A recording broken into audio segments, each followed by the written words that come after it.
Well, our Power Woman segment here on Power Breakfast is back this morning. And my guest today is a champion of youth empowerment. She is also the founder of the Arena Kenya.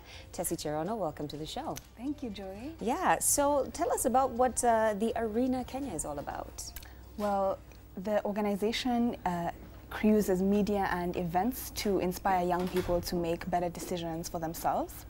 And we started it in 2013, where the idea was initially just to create a platform and an event where we invite people who've come before us, you know, people who are pioneering in different industries to come and share their experiences and use that platform for people like me to learn something new and have new goals and new dreams that they can, you know, fight for and work towards. Yeah. And you've accomplished quite a bit since the Arena Kenya has been in existence. You know, and just as I'm reading up on you, you have a very positive spirit about this generation. Like, you very much believe in young people and what they are able to accomplish. Why do you think that is, as opposed to maybe the previous generation that looks at young people and says, these people are lost, they don't know what they're talking about, they're not, you know, committed to politics and all these other things. So why such a positive spirit? Yeah, absolutely. I do, you know, believe so much in my generation because they're my peers and I see, you know, work alongside them in various degrees, you know, whether it's, you know, professionally or even just personally, having friends who I know are doing amazing things in different spheres of life. And I think, you know, like you said, there is like an assumption that young people don't really want to either engage in politics or they're not interested in, you know, making better decisions for themselves. But I think it's that, you know, a lot of people don't really know how to engage with young people and they don't use the right platforms. And that's why, you know, as the Arena, we create spaces that are designed by us and we know what kind of activities we want to do and what we want to, the ways that we'd like to reach out to ourselves. I think it's a lot better when it's a peer-to-peer conversation and not necessarily, you know, people speaking down on us or being very patronizing in the way that they think, you know, we should, you know, make better decisions for ourselves. So it's really about taking the narrative and shaping our own destinies and deciding what it is that we want to do, whether that's in politics or, you know, in terms of professionally, it's, you know, it's, we own the narrative. Yeah. Yeah. You are 23 years young, if I'm correct. Yes. And, you know, like I said, I've managed to achieve quite a bit with at your young age. Has it ever been a detriment, you know, in terms of like networking? And you've worked with some, you know, pretty powerful people through the Arena. So does age matter for you in that regard? I think it's definitely, some people see it as, you know, they are, you know, happy to work with somebody who's younger and they're like, oh, it's great that you're doing something, you know, powerful at a young age. But there are also a lot of people also who, you know, assume, you know, you're too young, maybe too naive, not really sure of what it is that you're doing. But I think, again, it's just showing by example. I think using, you know, let the work speak for itself. And that's something that that's the way that I approach life and work, just doing the work and people will see for themselves. I don't like to talk too much. I do what needs to be done and people will rate themselves based on that. I want to talk a bit about your educational background, because you've lived in the UK for some time.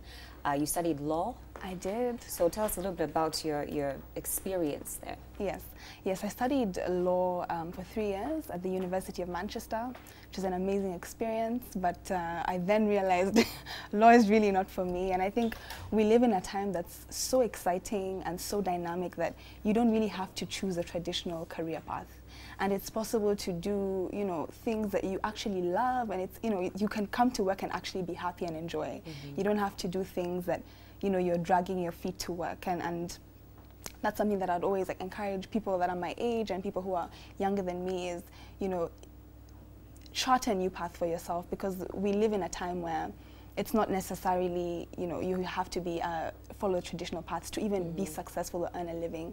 So yes, I did that for my undergrad law, and I did African International Development for my master's, which is something that I'm so passionate about, this continent and what we can achieve in so many spheres. So yes, so that was... So you've completed your master's? I have. Wow, congratulations. Thank you. So while you were doing your undergrad, you were the first African diversity officer at the University of Manchester in England, which is quite an amazing feat. I understand it was the largest student union in the UK. Talk to us about the campaign process that even got you on that platform. Yes, so how I actually got into student politics was somebody that I had this really like simple idea that I wanted to have microwaves on campus to warm food, because I didn't want to come always and have to buy, or like, and I didn't want cold food either. So I said, I went to one of these students' union events and I'm like, you guys need to put microwaves on campus, you know? And they're like, well, right now we have elections. Why don't you run for office and get in position so that you can enact some of these things? And I'm like, I don't know.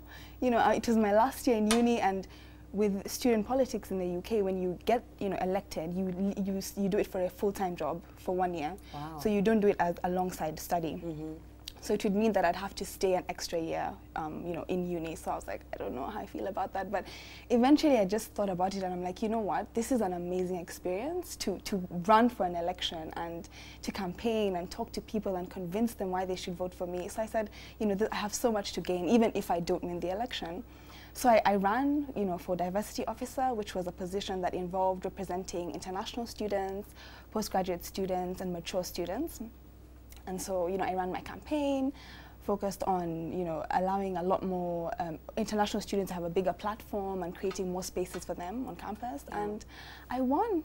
So that was amazing. But I also will say that I ran for election again and I lost.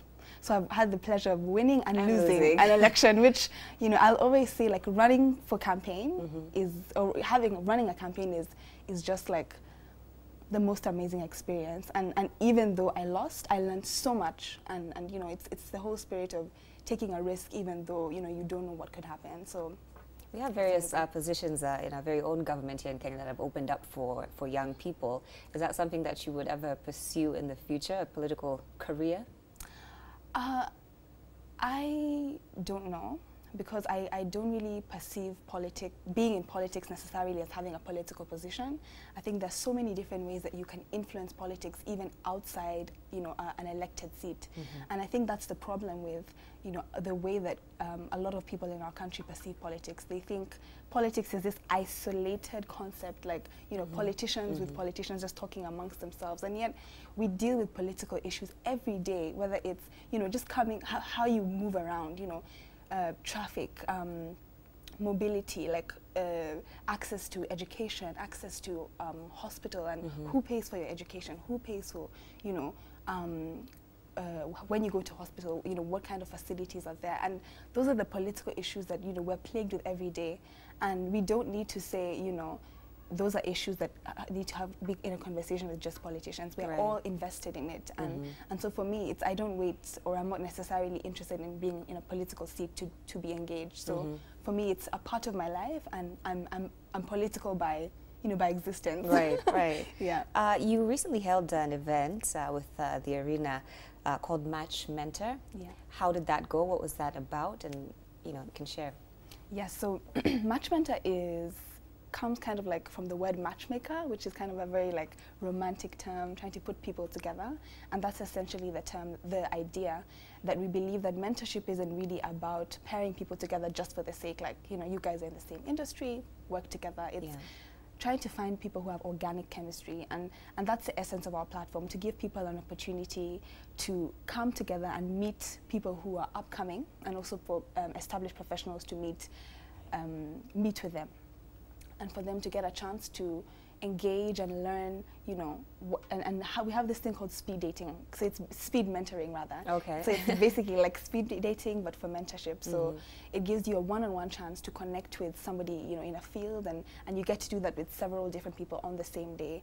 So the idea is that you come out of the event thinking, I met Joey, and we had a really, we what do you call it, struck it off? We connected. Yeah.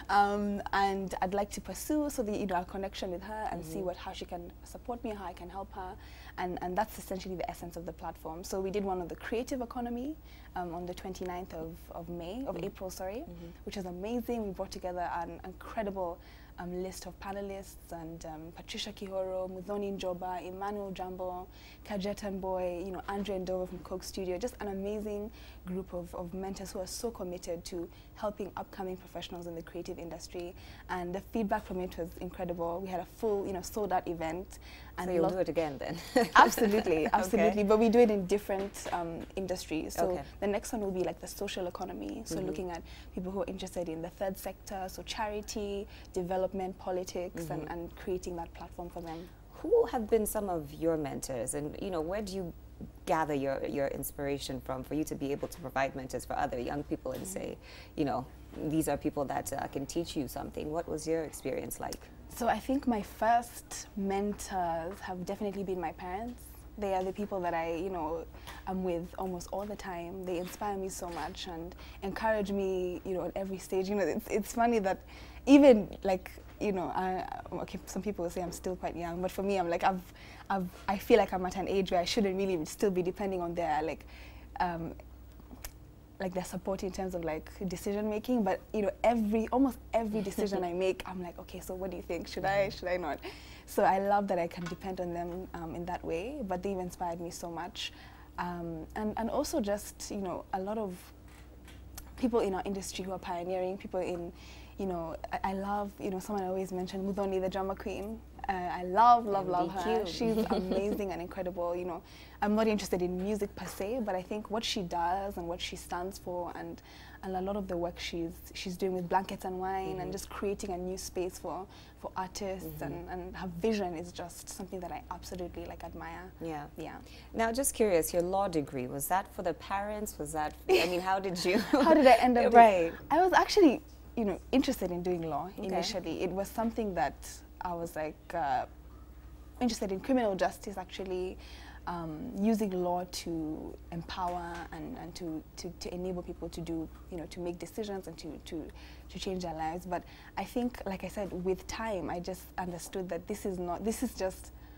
there's just a lot more interesting things to do. And I think that's very important, especially for young people, to hear that it's an evolution. It's not, life is not that stagnant. That stagnant, and that you're able to move with the times. Absolutely. I heard that you wanted to, start a farm at some point. Yes, I mean, it's still it's a dream of yours. I love, the countryside and farms and everything. So definitely, yeah, you too. Yeah. So it's not something that I've ruled out. I would love to, have one and grow my own food. That's something that I'm, especially with, these days living in town, you don't know sometimes where your food comes from. Right. So it would be great to have an opportunity to make my own food and eat, pick skooma from my own farm. Right. Yeah. You also have a blog. Why do you think it's important for you to have a blog, and what types of things do you share there? So I have, I would call them two platforms. So I have one that I would call my personal art space, which is where I do, writing just on things that I encounter day to day, like my own personal struggles, my own personal victories, things that it's the way that I see the world, essentially. So it's more of like a diary, I would say. That's tessiemaritim.com. And then I have a vlog, which is more of a social and political commentary. So I talk a lot about, things that happen in our society, like catcalling, for women on the streets, things like should women pursue guys? Like, it's just things that I kind of just encounter, questions that I get asked, a lot of things on politics and why you should vote in the election. Just, I guess, social and political commentary. Anything that sort of comes up in my head that I encounter, I share. Okay. Yeah. Perhaps you can talk to us about what the future of the arena looks like, some of your hopes and dreams there, and also some contact information if there are young people watching who, would like to have that type of a platform to participate in. Yes. So the future for the arena is something that I think about every day, and the dream has certainly changed over time, but it's not the same. Even initially when I started out, it was just supposed to be an event. It was never meant to be this, organization and this platform and movement for young people. But I think as of now, I'm really trying to position, I and my team, actually, I work with an amazing team, by the way. So we're trying to position the arena as you know, offering new perspectives for our generation. You know, there's so much content online, there's so much space for people to increase narratives, and we're trying to position ourselves to do more, you know, online, and to create more events for young people. So looking at issues like mental health, looking at a lot of the challenges that young people face these days. And we initially started with just events as that platform, but we also want to do media and eventually education. So those are our 3 areas: media, events, and education. And yeah, we hope to be, you know, just something that young people can love to associate with and want to come to our events and watch our content online. So yeah, in terms of contact information or where people can go to find out more about your upcoming events. Yes, so our website is thearenakenya.org. But in terms of just daily communication and more like regular, for a lot of people, that's just social media. So you can find us on @thearenakenya. Yeah, so that's on all platforms. Thank you so much, Tessie. I think you are the future. Thank you. And if it looks like this, it's pretty bright. Very Thank socially you, conscious, and you know, doing some amazing things with the Arena Kenya. Our Power Woman for today, Tessie Cherono. Thanks for making time for us here on Power Breakfast. I want to say thank you for watching on behalf of Charles Odhiambo and myself. We shall be back tomorrow morning with more Power Breakfast. But of course, stay tuned to Citizen TV. Citizen Extra coming up next.